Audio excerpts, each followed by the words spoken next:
설날은 우리나라의 모든 사람들이 함께 부모님과 형제와 이웃들과 함께하는 그런 아름다운 그런 절기 명절이라고 할 수 있는데요. 올해는 안타깝게도 이 코로나라고 하는 상황 때문에 하고 싶어도 하지 못하는 어려움이 있었지요. 그러나 기도하시면서 축복하시는 가운데 하나님이 여러분들의 심령과 여러분들의 가정 속에 역사하고 계심을 믿으시기를 바랍니다. 저는요, 우리 교회에서 한 주간 동안 이렇게 미리 사전에 우리 명절 전에 약 10일 정도 계속해서 기도했잖아요. 저도 기도했고 교회 성도들을 위해서도 기도했습니다. 그래서 사실은 성도님들 가정에 어떤 일이 있었을까 상당히 궁금해요. 예? 제가 이제 고은비 권사님이 그 어머니 아버지께 가신다고 해서 그래서 더 마음이 제가 알게 됐기 때문에 그래서 오늘 여쭤봤어요. 어르신들의 상태는 어떠하신가? 여러분들, 우리가 기도한 것에 대해서 하나님이 응답하시고 역사하심을 믿는 기대감이 우리에게 있어야 할 줄 믿습니다. 저도 이번에 부득불 형제들의 가정들의 어떤 중요한 문제들이 있어가지고 그 문제를 사전에 이렇게 조율을 하고 같이 이야기를 나누고 방향을 이렇게 잡아주기 위해서 가야만 했어요. 그래서 형제들과의 만남 속에서 좋은 일들이 있었고 그 형제들 가운데 일로 인해서 너무 많이 스트레스를 받아가지고 막 터질 것 같은 사람이 있었어요. 근데 대화하는 가운데 그게 막 폭발했어요.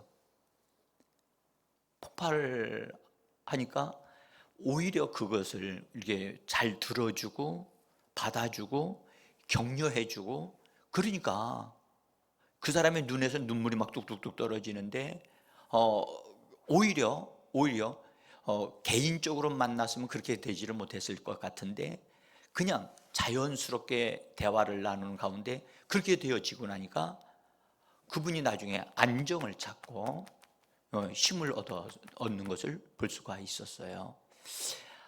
하나님은 우리의 기도에 응답하시는 하나님이심을 믿습니다.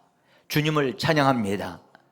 여러분들, 지금 우리의 환경이 사실 여러분들 별로 좋지 않아도요, 우리 그리스도인들은 아까도 기도하실 때 환경 위를 걸어가는 사람들이 그리스도인들입니다. 할렐루야. 우리가 기뻐하지 않고 우리가 감사하지 아니하면 세상 사람들은 감사할 수 없습니다. 그래서 우리 그리스도인들의 특징이 뭡니까? 여러분들, 그리스도인들의 특징이 뭐냐? 기도하는 게 특징이고요, 그렇죠? 예배하는 게 특징이고요. 여러분들, 그리스도인의 특징이 범사에 감사하는 거예요. 여러분들, 세상 사람들은 범사에 감사하지 못해요. 오히려 이렇게 어려운 환경이 놓여지면 불평불만하고 원망하고 정부를 탓하고 그럴 수 있습니다. 그러나 그리스도인들은 주님이 말씀하시기를 범사에 감사하라. 따라서 감사하라. 감사하는 것이 우리가 순종하는 거잖아요. 감사하는 것이 우리의 특징이에요. 그래서 오늘도 우리가 성찬 예배로 모인 것은 이 성찬 예배는 주님을 기념하는 예배입니다. 그래서 주님을 기념하되 여러분들, 우리가 근심한 마음이나 슬픈 마음을 가지고 주님을 기념하지 말고요, 기쁜 마음으로, 감사한 마음으로 우리가 즐겁게 성찬에 참여해야 될 줄 믿습니다. 성찬식이 있는 예배는 모든 예배들 가운데 가장 빛나고 영광스러운 예배가 성찬 예배입니다. 성찬이 있는 예배는 예수 그리스도의 죽으심이 있고요, 또 하나 부활이 있거든요. 또 하나는 예수님이 재림하실 것에 대한 것도 성찬 예배에 포함되어 있어요. 그러니까 우리 그리스도인들의 믿음의 결정체들이 이 성찬 예배에 다 포함되어 있기 때문에 너무너무 우리들 마음에 기대감을 갖고, 또 하나님이 우리에게 주시는 그런 영적인 부요함이 아주 충분합니다. 넘쳐납니다. 그래서 주의 임재 안에서 주님과 함께 하나 되어지는, 주님이 우리에게 자기 자신의 몸을 주시고 잔을 주시면서 이건 너희를 위하여 너희 죄가 사함받았다고 하는 새 언약의 잔이다 라고 하시면서 이 놀라운 것을 우리에게 주시는, 그래서 사실은 이 성찬 예배는 먹는 예배입니다. 여러분들, 명절하면 무슨 생각이 납니까? 먹는 거 생각나지 않습니까? 많이 드셨습니까? 명절은요, 먹는 거예요. 그렇죠? 먹는 게 있기 때문에 즐거운 겁니다. 우리가, 여러분들, 교회 예배가 이 주 예수 그리스도 안에서 주님에게 속한 바 된 신령한 것을 먹는 예배가, 그래서 이 성찬 예배이기 때문에 정말 좋습니다. 그 성찬식이 있는 예배는요, 구약의 절기를 지키는 예배와 같지 않습니다. 구약의 예배들은, 구약의 절기들이 7대 절기가 있는데요, 첫 번째 절기가 뭐냐면 이스라엘 백성들이 애굽에서 구출되어져서 그들이 나온 것을 기념하여 그것을 기억하도록 하나님이 어떻게 역사하셨는가, 어떻게 건져내 주셨는가를 기억하게 하는 절기로 유월절을 주셨단 말이에요. 근데 유월절은 양을 잡아서 피를 뿌리고 고기를 구워서 먹는, 근데 구워서 먹을 때 그냥 먹지 않고 뭐와 같이 먹느냐? 쓴 나물과 같이 먹어요. 쓴박이 아시지요? 예? 그와 같은 쓴 나물을 섞어서 먹는 것은, 그때 당시에 이스라엘 민족이 애굽에서 종로로 타던 것이 얼마나 쓴 생활이었는가, 고통스러운 생활이었는가를 다시 한번 기억하기 위해서 쓴 나물을 거기다가 같이 해서 구운 양고기와 함께 맛있게 먹습니다. 그것은요, 예수 그리스도를 통해서 장차 구원의 역사가 이루어지고, 예수님의 피가 뿌려짐을 받아서 죄 사함 받을 뿐만 아니라 예수님 자신이 생명의 떡이 되셔서 우리의 양식이 되실 것을 유월절을 통해서 하나님이 그것을 그렇게 예표적으로 그렇게 알게 해 주신 겁니다. 그래서 사실 유월절도 하나의 기념절기이면 틀림이 없습니다. 근데 그거는 상징적인 것이고요. 근데 우리가 지키는 이 성찬식은요, 상징 그 이상의 것이에요. 우리가 이 성찬 예배는 바로 주님이 성령으로 우리와 함께 하시고 이 예배를 통해서 우리를 축복하시는 그런 놀라운 예배인 줄 믿습니다.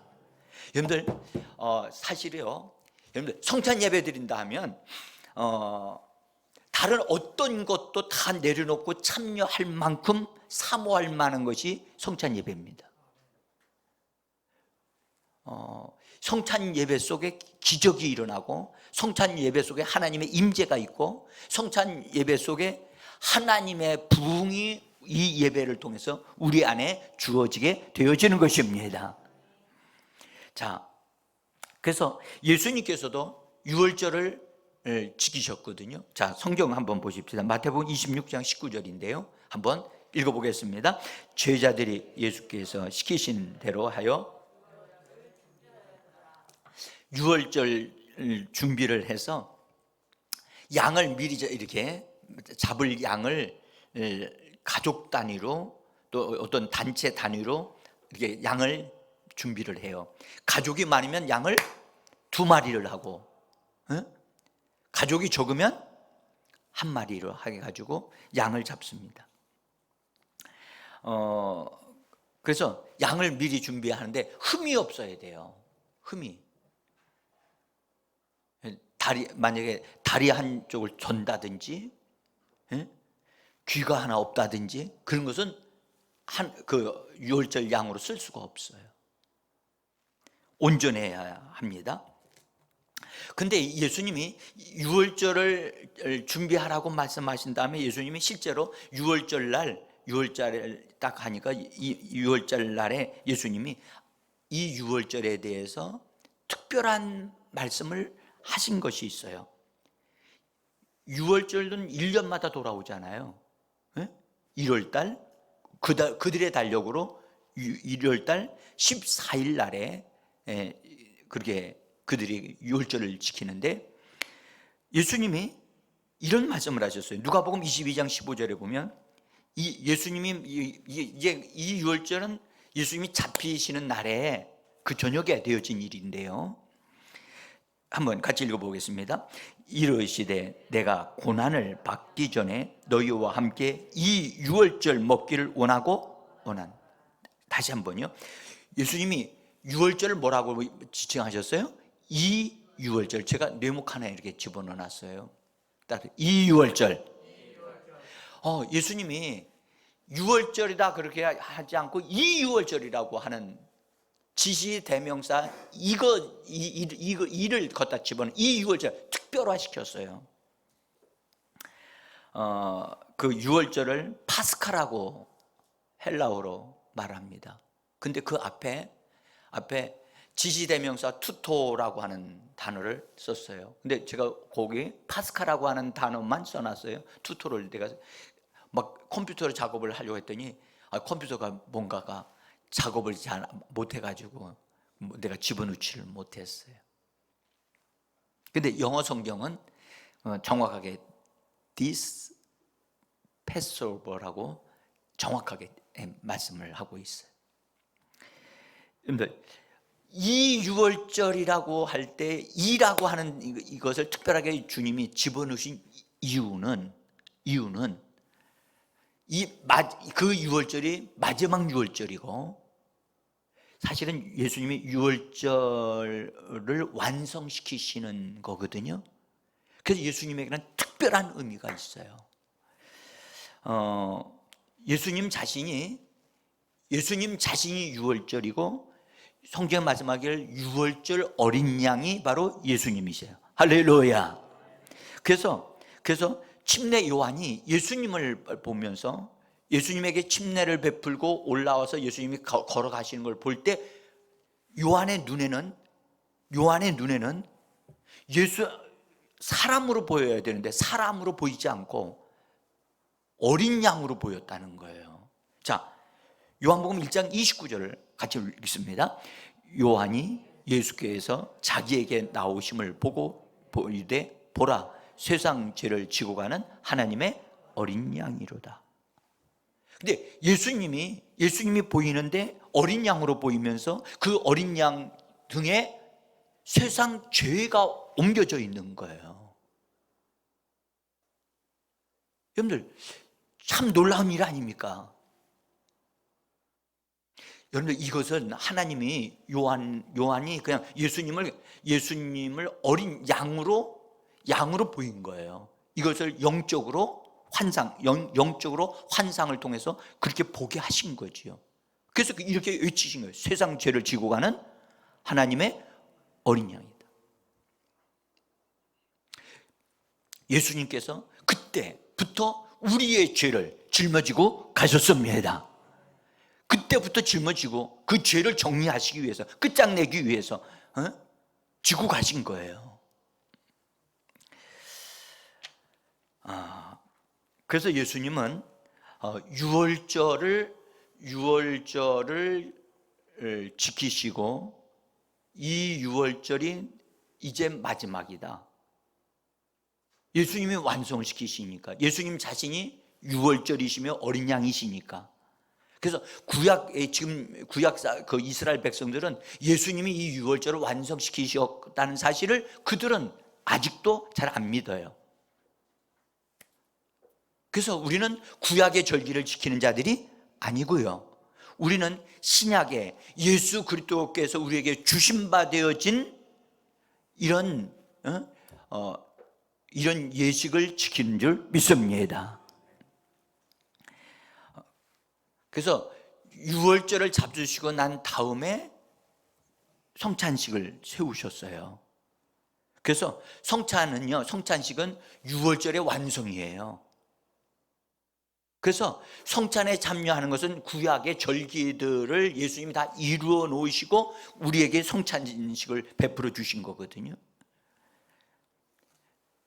예수님이 성찬식을 친히 준비하시고 그렇게 제정하신 다음에 제자들에게 뭐라고 말씀하셨냐면, 이것을 행하라, 이것을 행하여 나를 기념하라, 나를 기념하라 하고 친히 명령해 주셨어요. 그래서 사도들과 제자들, 모든 교회는 지금까지 이것을 말씀에 순종하여 이것을 집행하고 이것을 행하는 것이 옳은 것인 줄 믿습니다. 여러분, 사도들은요 예수님이 베풀어 주시는 이 성찬식에 다 참여했어요. 그런데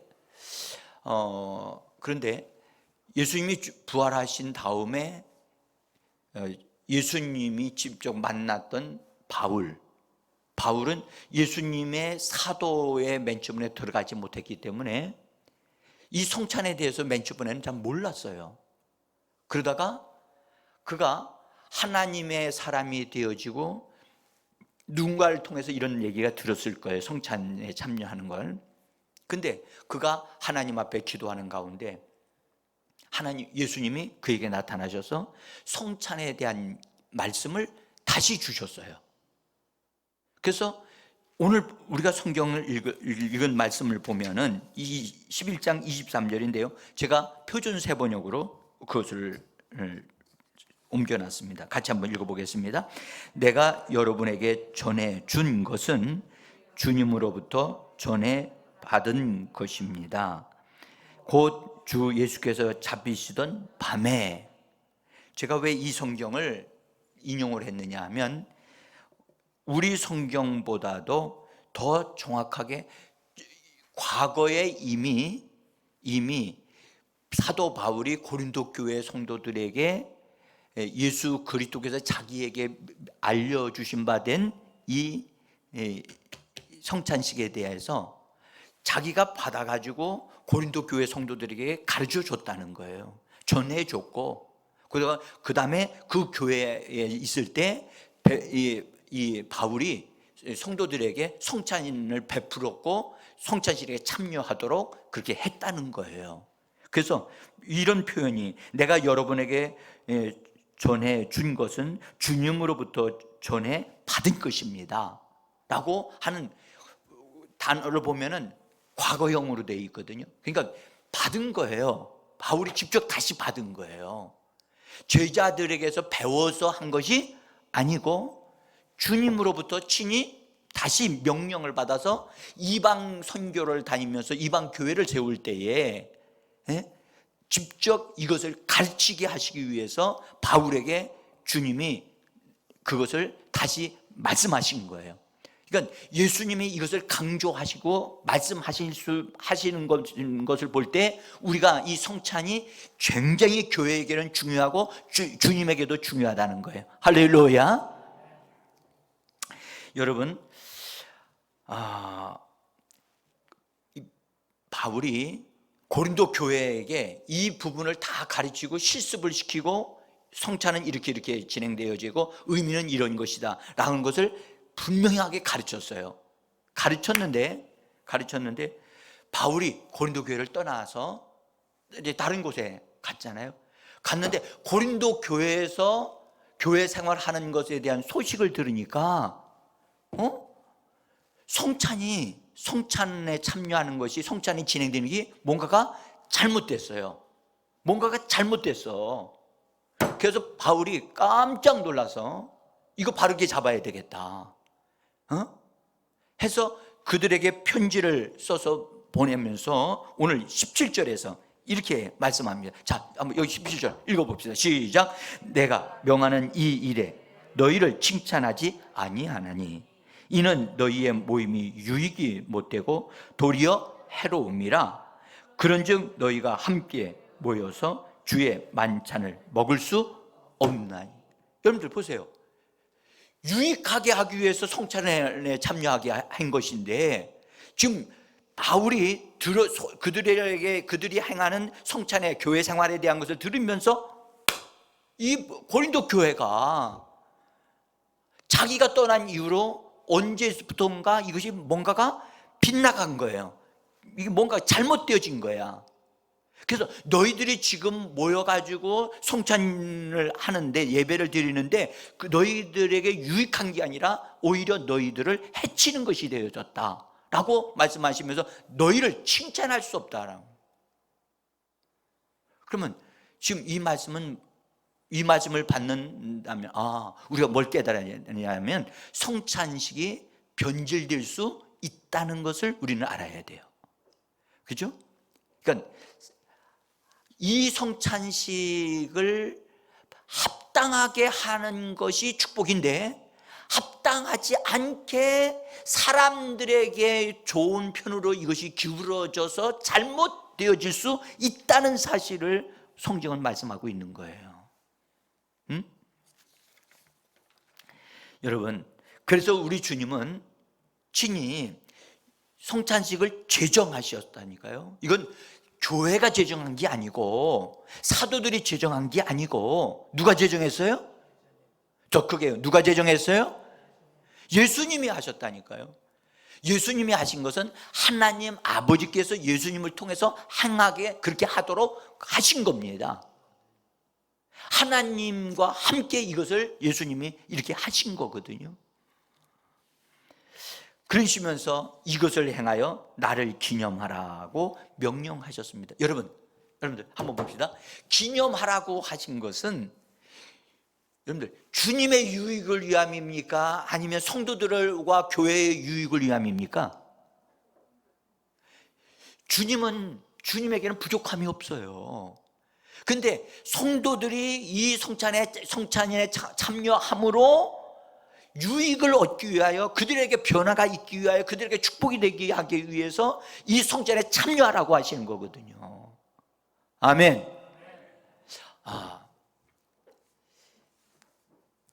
제가 오늘 이렇게 뵈니까, 여러분들 뵈니까 명절 끝부분이라서 그런지 어떤 그런 흐름이 좀 있는 것 같아요.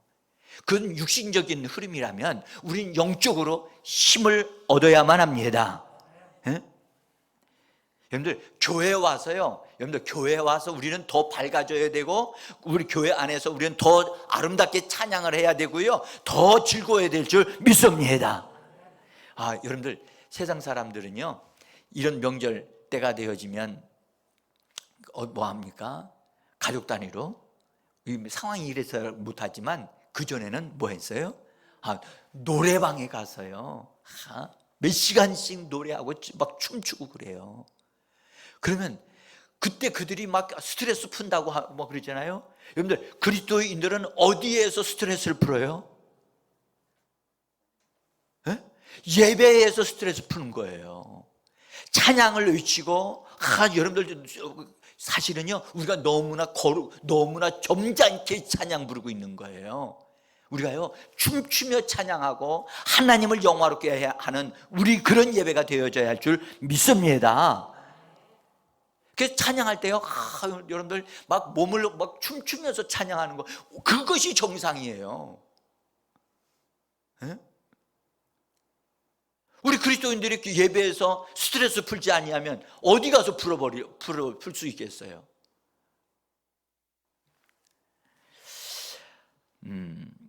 그래서 저는요, 올해 이 상황이 어떻게 됐든 간에 성찬 예배를 더 멋있게 영광스럽게 찬양 속에서 우리 같이 한 주님을 경험하고 주님의 축복을 받는 그런 예배로 절기마다 한 번씩 하려고 그래요.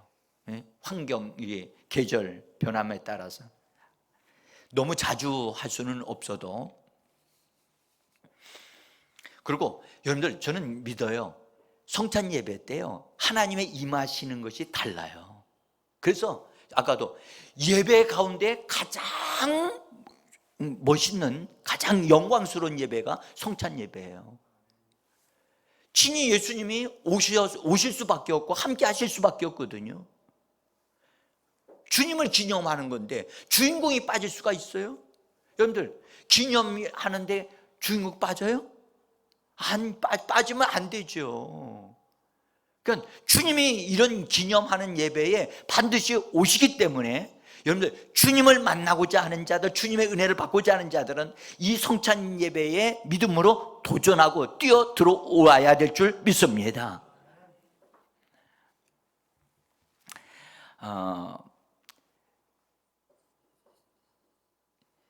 예수님은요, 교회 제자들에게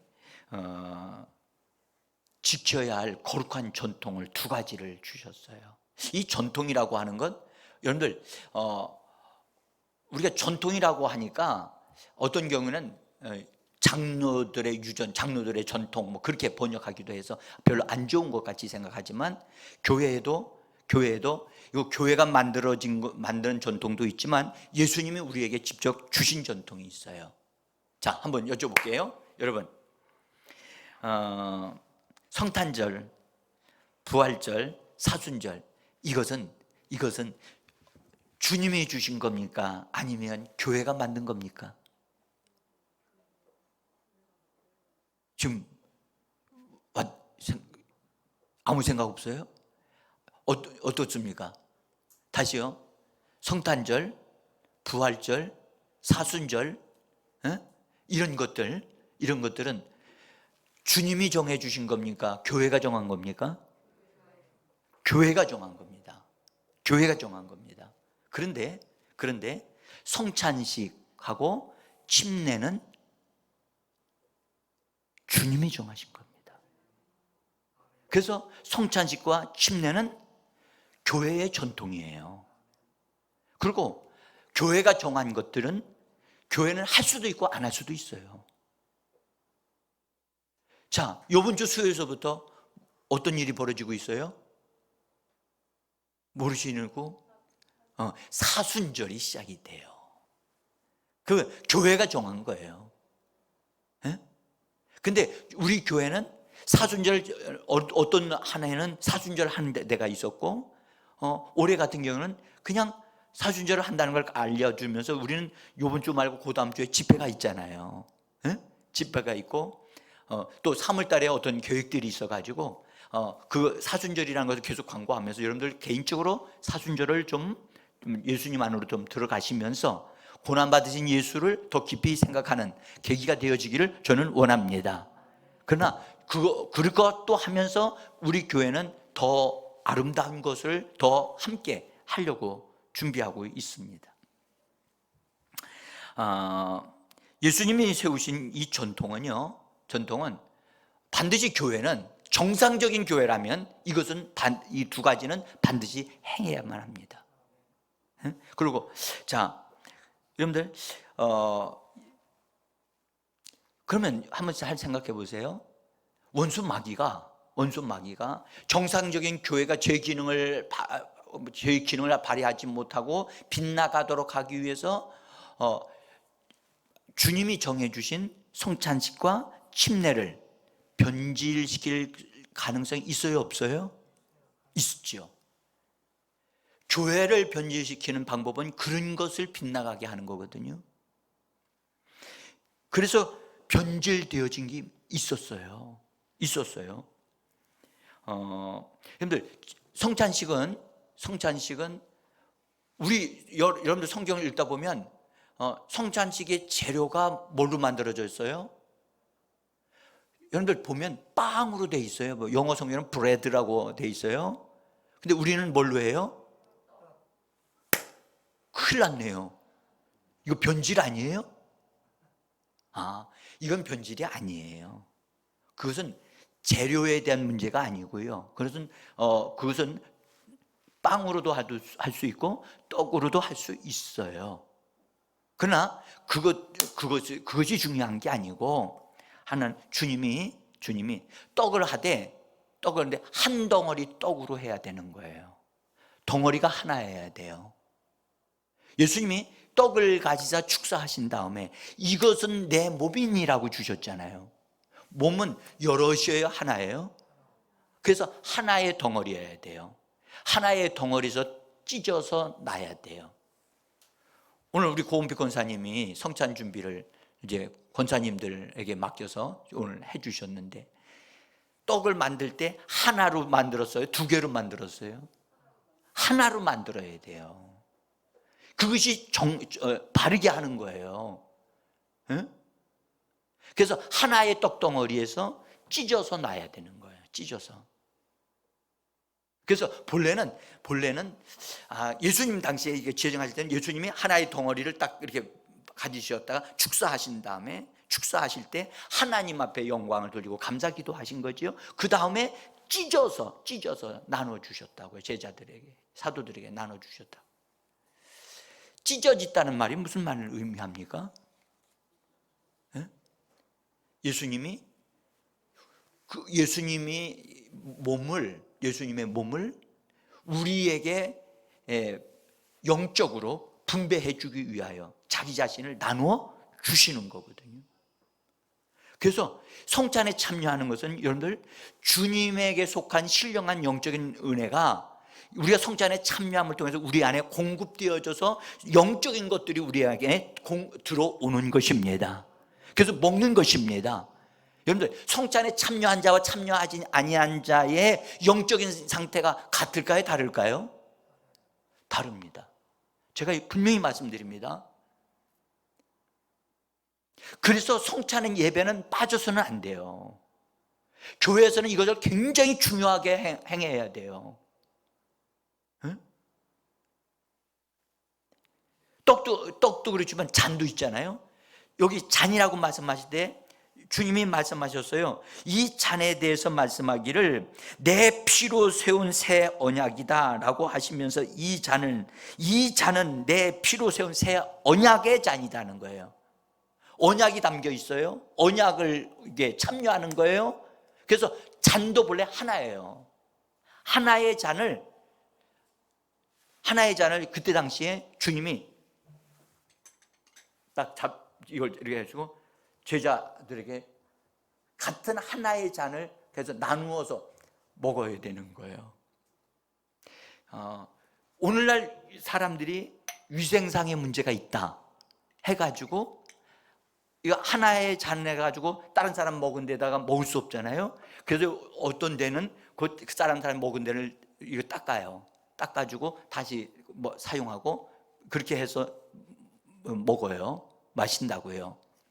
어쨌든 중요한 것은 하나의 잔이라는 거예요. 우리는 하나의 잔이 아니라 어때요? 각각의 조그마한 잔에다가 다 나눠져 있죠. 그러나 그것은 하나로부터 나온 거란 말이에요. 그래서 우리는 하나됨, 하나의 공동체, 하나의 몸, 하나의 피인 예수 그리스도 새 언약 안에서 맺어진 그런 잔을 마시는 자들이에요. 할렐루야. 그래서 우리는 하나의 공동체, 예수 그리스도의 한 몸에 속한 자들, 우리가 그런 하나님의 사람들이라는 것을 표명하고 드러내고 증거하는 것이 바로 성찬이에요. 할렐루야. 그래서 여러분들 성찬 예배는 예수 그리스도의 그 영적인 부분과 우리 안에 그분이 주신 것을 공급받아서 우리 안에 영적인 부요함과 또 영적으로 증가되고 우리의 마음에 하나님의 말씀이 들어와서 우리 마음을 점령하시고 우리 실제로 육신적으로도 하나님의 말씀에 의하여 우리 몸이 점령되어져 가는 놀라운 일들이 일어나는 것입니다. 제가요, 여러분들 사람의 몸은 먹는 것으로 만들어지잖아요. 그렇죠? 여러분들, 우리도 하나님의 말씀을 우리가 계속 공급받으면 우리는 말씀의 사람으로 만들어지는 겁니다. 그거에 대해서 제가 또 앞으로 더 구체적으로 여러분들에게 과학적으로 증명해 드릴 겁니다. 제가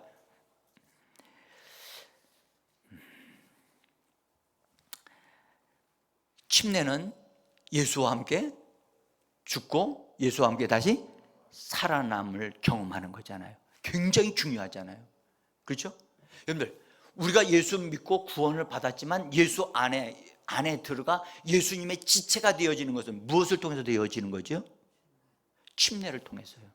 우리가 예수님이 우리 안에 들어오셨어요. 내가 예수님 안에 들어가요. 언제 들어가죠? 침례를 통해서 들어가는 거예요. 그러니까 이건 굉장히 중요한 것인데, 이것을 원수 마귀의 입장에서 볼 때는 어떻게든지 이 침례가 바르게 되어지지 못하도록 병들게 만들어야 되는 거예요. 역사의 흐름에 보면은 그런 것이 있잖아요.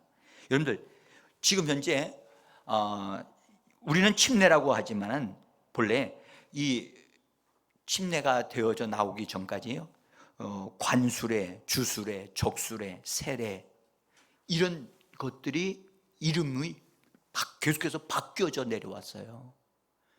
이거요, 우리 주님이 그렇게 바꾼 적 없어요. 예수님 침례 받으셨잖아요. 우리는 주님 받으신 침례 똑같이 받습니다. 할렐루야. 일단 두 가지, 주님이 우리 교회에다가 주신 것, 전통이 두 가지다. 하나는 성찬식, 하나는 침례다. 그래서 교회는 이 부분에 대해서 타협하면 안 돼요. 절대 이거 양보해도 안 되고요. 자, 성찬식은 이제 성찬으로 다시 돌아가서요, 성찬식은 하나의 기념식이에요. 기념하는 거예요. 주님을 기념하는 겁니다. 근데 어떤 것을 기념하는 거죠? 예수님이 우리를 위하여 죽으신 것을 기념하는 거예요. 죽으신 것만입니까? 아니요. 우리 성경 보면 다시 오실 때까지, 다시 오신다는 말은 그분이 부활하셨다고 하는 것이고, 그분은 부활하실 뿐만 아니라 다시 오실 분이십니다.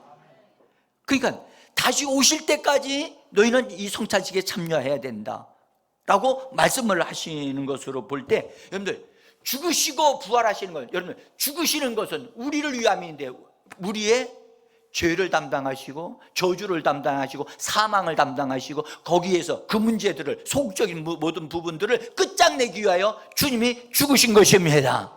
여러분들, 예수님은 자기 자신을 위하여 죽으신 분이 아니라 우리들을 위하여 죽으신 것입니다. 그리고 부활하셨습니다. 그리고 부활하셔서 우리에게 부활 생명을 불어넣어 주셨습니다. 그리고 그분은 어떻게 하셨습니까? 하늘로 승천하셨습니다. 하늘로 승천하신 다음에 우리에게 성령을 부어주셨잖아요. 성령의 능력을 통해서 우리가 주님의 것을 얻어 누리는 삶을 살도록 성령으로 함께하고 계신 줄 믿습니다. 여러분들, 그래서 우리는 죄와 사망으로부터, 질병과 저주와 고통으로부터 우리를 해방해 주셨다는 것을 선포하는 것이 바로 성찬에 참여하는 것입니다. 여러분들, 사람들이 너무나 피상적으로 믿고 있는 것 같아요.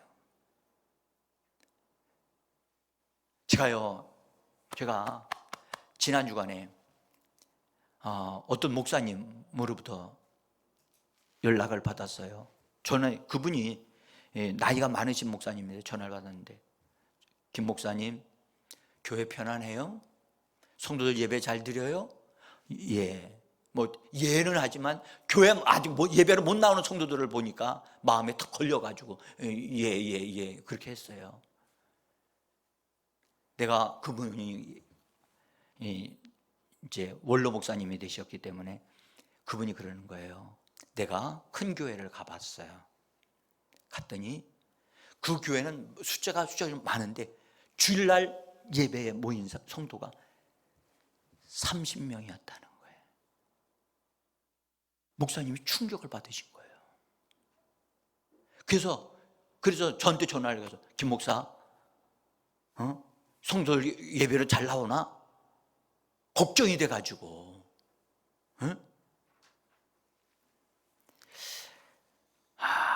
여러분들, 저는 오늘 이 성찬 예배에 우리 주님이 임재하셨고 이를 기념하라, 나를 기념하라. 그러면 기념하기 위해서 나온 우리가 감사함으로, 기쁨으로 예수님의 죽으심과 부활을 통해서 그분의 능력을 덧입었기 위해서 이 성찬을 먹고 마실 때 우리 주님의 살아 역사하시는 그분의 능력을 우리에게 덧입혀 주실 줄 믿습니다. 사랑하는 성도 여러분, 우리 주님이 이 성찬을 딱 제정하신 것은 그분이 이루어 놓으신 것을 성찬 예배를 통해서 다 우리가 얻어 누릴 수 있게 하시는 거예요. 그래서 성찬 예배가 중요한 겁니다. 오늘 잘 오셨습니다. 잘 오셨습니다. 잘 오셨습니다. 그 성찬에 참여하실 때, 지금 내가 예수님이 나에게 이걸 나눠주신다라고 믿음으로 참여하시면, 여러분들 그때 성령이 여러분들에게 역사하시고, 먹고 마실 때 여러분들 단지 주님의 떡과 살을 그것을 의미하는 것을 받아 먹을 때, 잔을 받아 마실 때 그것으로만이 아니라 영적인 공급이 있음을 믿으시기를 바랍니다. 그래서 여러분들, 우리가 성찬을 통해서 정말 앞으로도 성찬 예배를 드린다면 여러분들 놓치지 마세요. 그리고 들어오셔야 돼요. 그래서 침노하면 역사가 일어나요. 미국의 제2의 부흥운동이 일어난 시기가 있어요. 1800년에서 802년에 엄청난 부흥이 일어났는데 그 운동을 제2의 부흥운동이라고 이야기를 합니다. 그때 부흥은 참으로 특이한데, 성찬식을 하다가 하나님의 영이 권능으로 임했어요. 그래서 성찬에 참여하는 무리들이 엄청나게 큰 영광에 참여하고 능력에 사로잡히게 됐어요. 그래서 그때 부흥에 주도되어진 것을 영향을 받은 교회들마다 성찬식을 하는 교회들이 되어졌어요. 성찬을 할 때마다 하나님의 영이 권능으로 임했다는 말이에요. 제가 그걸 보면서 하나님은 성찬 예배를 참으로 중요하게 여기시는구나, 그것을 알았어요. 사랑하는 성도 여러분, 오늘도 우리가 성찬에 참여할 때, 주님, 이 성찬을 참여할 때 나의 영이 부흥이 일어나고 마음의 변화가 일어나고 나의 삶 속에 하나님의 임재하심이 넘쳐남을 내가 믿나이다 기대하면서 참여하고 기도해 주시기를 부탁합니다.